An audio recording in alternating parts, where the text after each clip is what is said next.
Hi, I'm Steph. I'm being your supply dame until Jen's back. Right, so I was going to talk about... Ooh, camera's wonky.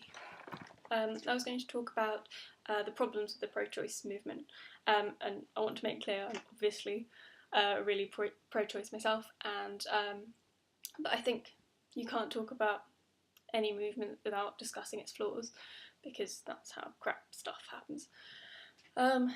Primarily, I think the main thing that I notice is the cis-sexism that's inherent in the pro-choice rhetoric, and often abortion, particularly abortion, because that's what I associate most with reproductive rights and pro-choice, it revolves around the idea of abortion as a woman's issue, when clearly it's not every woman's issue, because some women can't get pregnant, and it's also other people's issues too, because other people can get pregnant.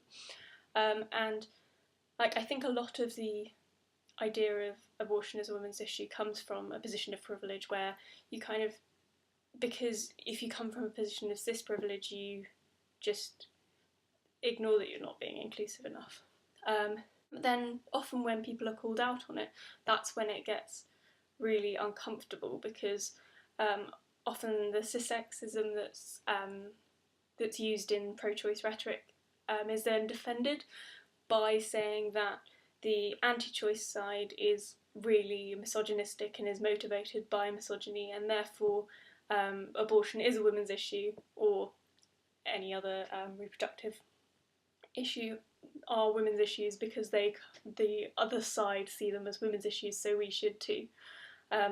Obviously this is just such a ridiculous idea, because that firstly you're trying to fight oppression with oppression, which is just ridiculous, and is kind of why feminism is as crappy as it is, given that, you know, white cis women, straight and otherwise privileged, women tend to shove everyone else out of the way when it comes to feminism, and as long as, you know, privileged women have their rights, then everyone else can go. But yeah, fighting oppression with oppression is never going to work, because firstly it completely ignores intersectionality, and I mean even within gender, I mean not everyone identifies wholly as one gender, so bi-gender people maybe identify as a woman at some point, in which case you'd be included in the movement, and then sometimes you're not, and then you're not included, and it's ridiculous. Also, we shouldn't sink to their level. Just because the other side uses cis-sexism doesn't mean that we should. Otherwise, that's like saying they use misogyny, so we should. I don't understand how that is a rational argument. I think that the bad things about the anti-choice rhetoric can be pointed out quite easily in an inclusive way. You can say everyone should be able to have sex freely, or whatever, or I don't know, I don't understand why there's such a problem.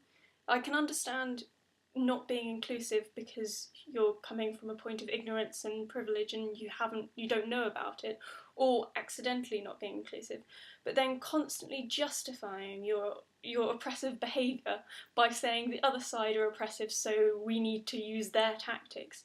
It's just ridiculous. And I've seen quite a few debates on it on Tumblr a small while ago, and it's all the same things. And then there were some people saying how that genderqueer and trans people with uteruses or trans people who can get pregnant, or genderqueer people who can get pregnant, were just being narcissistic by asking to be included, which just...